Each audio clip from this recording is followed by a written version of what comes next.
नमस्कार, मैं हूं मृत्युंजय कुमार झा और कमोडिटी सुपरफास्ट में आपका स्वागत है। शुरुआत करेंगे कच्चे तेल से, क्रूड से, क्योंकि कच्चे तेल में गिरावट और बढ़ गई है और ब्रेंट क्रूड का भाव 73 के नीचे है, इनफैक्ट अब 72 के करीब पहुंच चुका है। 69 के नीचे नाइमेक्स क्रूड है और एमसीएक्स पर भी कच्चा तेल लगातार नीचे ट्रेड कर रहा है। तो अब सवाल यह है कि चूंकि 4 जून को ओपेक प्लस की मीटिंग है और इस बैठक में उत्पादन कटौती को लेकर दो अलग अलग राय है। सऊदी अरब ने हिंट दिया था कटौती का, लेकिन रूस ने इसे खारिज किया है।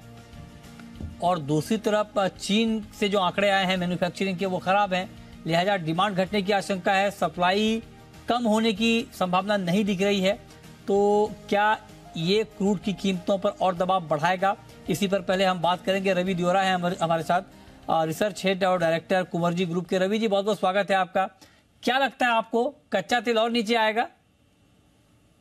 डेफिनेटली ये जो आपने फैक्टर्स काफी अच्छी तरह सारे डिस्क्राइब किए, काफी मींस रोज को एक फैक्टर ऐड हो रहा है जिससे प्राइसेस में और प्रेशर बढ़ रहा है। तो आई थिंक मुझे लग रहा है कि अभी ओपेक की मीटिंग जो संडे को है, तब तक मुझे बहुत बड़ी अपसाइड के चांसेस नहीं दिख रहे हैं। हालांकि अभी प्राइसेस में मुझे लग रहा है कि थोड़ा डिस्काउंट काफी हो चुका है और ब्रेंट अपने इम्पोर्टेंट सपोर्ट 72 के करीब है। तो मुझे लग रहा है कि यहाँ पे अभी सेलिंग में रिस्क रिवॉर्ड फेवरेबल नहीं है। मुझे लग रहा है कि अगर 2 से 3 ट्रेडिंग सेशन का नजरिया है तो आई थिंक बाय करके चलना चाहिए।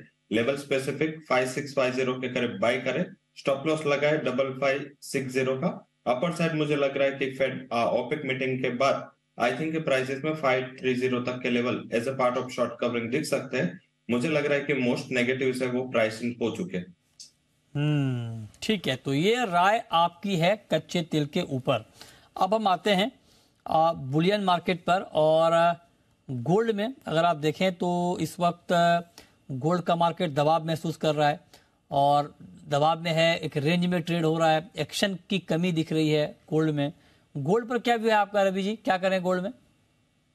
जरूर से जो डेट सेलिंग को लेकर थोड़ी मार्केट में अनसर्टनिटी बनी है। पहले तो था सबको कि ये पास हो जाएगी, बट जिस हिसाब से वहां पे सेनेटर्स के कमेंट आ रहे हैं तो थोड़ा मार्केट अभी वरिड है कि ये डील पास होगी कि नहीं। अगर ये हो जाता है, कल फिर से उछाल देखने को मिलेगा।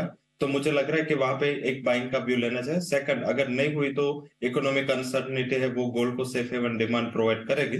तो दोनों फैक्टर मुझे लग रहा है कि वहां पॉजिटिव वर्क कर सकते हैं। और इसी हिसाब से डिस्पाइट के सारे मेटल्स में या क्रूड में इतना दबाव है बट गोल्ड में इतना दबाव आया नहीं, तो सेफ हेवन डिमांड बनी रहेगी। 59,900 के करीब गोल्ड में बाय करें, स्टॉप लॉस लगाए 59,500 का। अपर साइड मुझे लग रहा है कि 60,300 से 60,500 तक के टारगेट आने चाहिए। ओके, चांदी पर क्या कमेंट है आपका? सिल्वर में क्या करें? सिल्वर आज गोल्ड को आउट परफॉर्म कर रहा है, डिस्पाइट फैक्ट के वहां पे थोड़ा बेस मेटल्स का प्रेशर आना चाहिए था। बट आई थिंक सिल्वर में जो आउट परफॉर्मेंस है वो एक इंडिकेशन दे रहा है कि अगर स्टेबिलिटी लौटी, सिल्वर में थोड़ा शॉर्ट कवरिंग आज के दिन में देखने को मिल सकता है। तो शॉर्ट कवरिंग के लिए मैं 71,200 पे बाइंग के रिकमेंडेशन दूंगा। 70,700 का स्टॉप लॉस लगाए। अपर साइड एक बार मुझे लग रहा है कि बिफोर फॉल 71,880 तक के लेवल्स आने चाहिए। ओके, कॉपर का मार्केट भी लगातार दबाव में है और लगातार गिरावट बढ़ी रही है। चीन से डिमांड बढ़ने की कोई उम्मीद दिख नहीं रही है। तो क्या कॉपर इस भाव पर भी शॉर्ट करना ठीक है? बेस मेटल्स में डेफिनेटली ये न्यूज ने काफी इम्पेक्ट किया और काफी टाइम ऐसा हुआ है कि जिस दिन खराब डेटा है चाइना, उसी दिन कोई स्टिमुलस मेजर्स लिए। बट अभी काफी टाइम से देखे तो चाइना की ओर से स्टिमुलस मेजर्स का अभाव है। तो मुझे नहीं लग रहा है कि कोई बड़ा रिस्पेक्ट आना चाहिए। हालांकि बेस मेटल कॉम्प्लेक्स में कॉपर सप्लाई वाइज मुझे काफी अट्रैक्टिव दिख रहा है। वहां पे सप्लाई लगातार इश्यू बना हुआ है। अगर शॉर्ट बेस मेटल में जाना है तो जिंक एक बेटर ऑप्शन है। यहाँ पे मुझे लग रहा है कि 207 के करीब प्राइसेस चल रहे हैं, बेच के चले। 209.20 का स्टॉप लॉस, डाउन साइड 203 तक के लेवल आने चाहिए। और एल्यूमिनियम भी मुझे लग रहा है कि 207 के करीब बेचा जा सकता है 209 के स्टॉप लॉस के साथ। डाउन साइड 204 तक के टारगेट आ सकते हैं। कॉपर मुझे सप्लाई के कंसर्न की वजह से लग रहा है कि अगर कुछ फेवरेबल फैक्टर आता है तो स्टीप शॉर्ट कवरिंग वहां पे आ सकता है, तो वहां शॉर्ट से बचे। बट जिंक एंड एल्यूमिनियम अभी भी अट्रैक्टिव है, ये लेवल पे शॉर्ट करना चाहिए। ओके, तो जिंक और एल्युमिनियम आप कह रहे हैं कि सर आपने जिंक एल्युमिनियम में शॉर्ट करने की बात तो कह दी, जरा लेवल बताइए कैसे शॉर्ट करें, क्या टारगेट रखें जिंक में, एल्युमिनियम में? जिंक में 207 के करीब प्राइसेस चल रहे हैं, बेच के चले। स्टॉप लॉस लगाए 208.80 का। डाउन साइड मुझे लग रहा है कि जिंक में 203 तक के टारगेट आने चाहिए। वही एल्यूमिनियम में 206.30 के करीब प्राइस चल रहा है। उसको भी थोड़े उछाल 207 पे बेचे, 209.20 का स्टॉप लॉस, डाउन साइड 204 तक के लेवल में एक्सपेक्ट कर रहा हूँ। तो दोनों एल्यूमिनियम एंड जिंक करीबन एक ही प्राइस पे आ चुके हैं, दोनों पे बेचने की सलाह। ओके, दोनों पर बेचने की सलाह आप करें कि एक ही प्राइस पर आ गए हैं, इस पर आप नजर रखिए, एल्युमिनियम और जिंक। चलिए आगे बढ़ते हैं और अब बात करते हैं एग्री मार्केट की। एग्री में ग्वार में कल तेजी थी, परसों भी दाम बढ़े थे, लेकिन आज एक प्रॉफिट बुकिंग का माहौल बनता हुआ ग्वार सीड में दिख रहा है। तो रवि जी, ग्वार पर क्या व्यू आपका? Definitely last to last day आप देखें तो वहां क्लोजिंग का टाइम अच्छा उछाल था, कल भी पॉजिटिविटी थी, बट आज थोड़ा कंसोलिडेशन हो रहा है। वो अपने पुराने रेजिस्टेंस 11,000 के करीब गुआर गमा के अटका है। बट मुझे लग रहा है कि थोड़ा आज का जो मूव है वो लास्ट मूव से इस हिसाब से अलग है कि जिस दिन लास्ट टाइम जब भी रैली होती थी उसी के दूसरे ही दिन एक स्टीप गिरावट थी। आज गिरावट इतनी स्टीप नहीं है, मुझे लग रहा है कि थोड़ा बाइंग मोमेंटम इंटेक्ट है। गुआर गम में बाय करके चले, 10,880 के करीब बाय का रिकमेंडेशन रहेगा, 10,700 का स्टॉप लॉस। मुझे लग रहा है कि इस बार 11,000 का लेवल ब्रेक हो सकता है, 11,200 तक के टारगेट मेरे रहेंगे। कल के ट्रेडिंग सेशन के लिए वहां पे बाइंग का जोन है, मुझे लग रहा है कि एक शॉर्ट कवरिंग कल पे एक्सटेंड हो सकती है। ओके, तो ये राय आपकी हो गई ग्वार के ऊपर। चलिए आगे बढ़ते हैं और अब बात करते हैं एडिबल ऑयल की, खाने के तेल की। और खाने के तेल में गिरावट है और खास करके पाम तेल का भाव बहुत तेजी से नीचे आया है। मलेशिया में जो वायदा भाव है वो एक महीने में सबसे सस्ता हो गया है।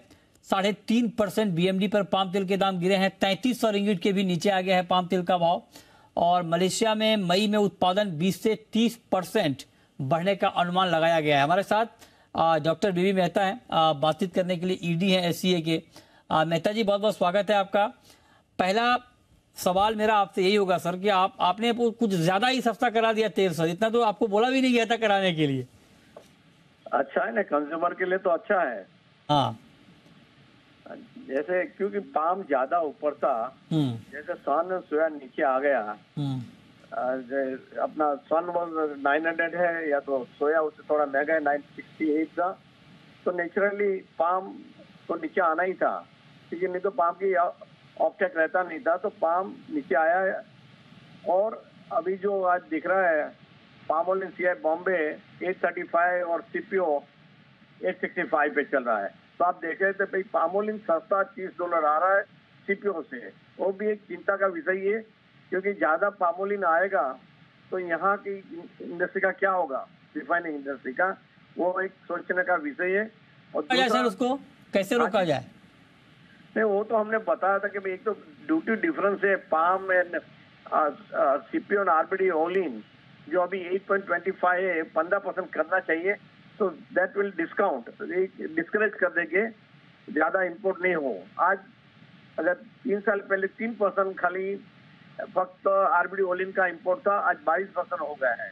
और अगर ऐसा चलता रहेगा तो एटलीस्ट 30% तक RBD ओलिन का इंपोर्ट हो जाएगा। टोटली जो 8.5 मिलियन या 9 मिलियन आ रहा है, 30 लाख टन तो RBD ओलिन हो जाएगा, तो काफी तकलीफ दे सकता है।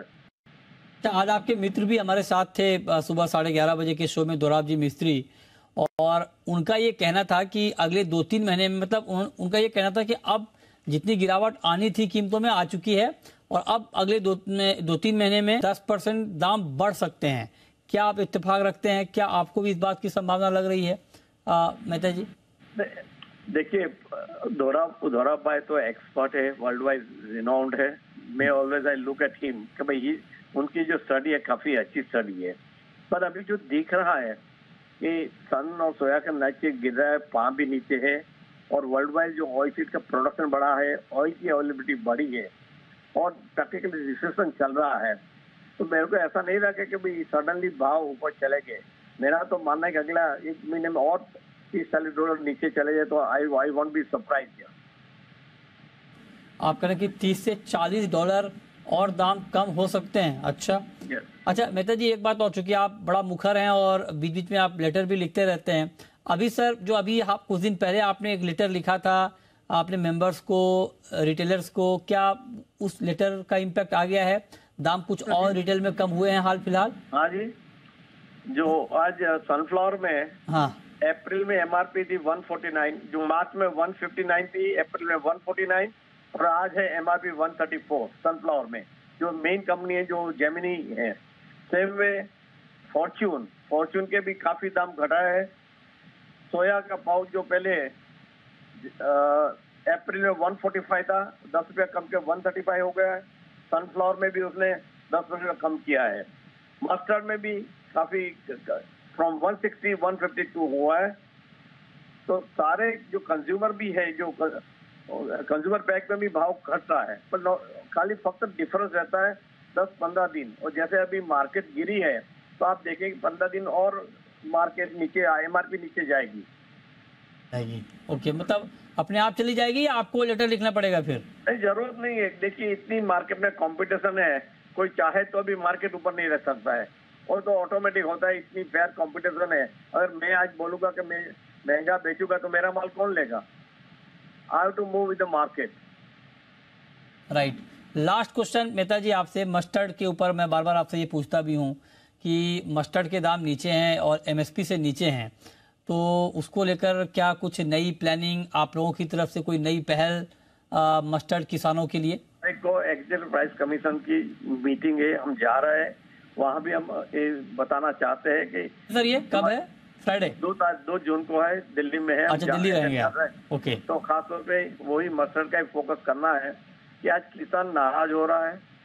इतने दाम गिरे, आज 5100 के मंडी में भाव है और उसको मिल रहा है 4600 4700। अगर ये चालू रहेगा तो खरीफ में सोया का एकरेज कम होगा, रबी में मस्टर्ड का डेफिनेटली कम हो जाएगा एकरेज।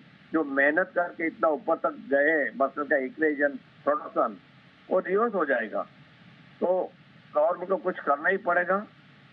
और आप देखिए, आपने एमएसपी 3 साल में 4200 से 5450 रखी है मस्टर्ड की, तो मस्टर्ड के तेल के भी दाम बढ़ेगा ही। बहुत शुक्रिया मेहता जी आपका और रवि दियोरा जी आपका हमारे साथ जुड़ने के लिए।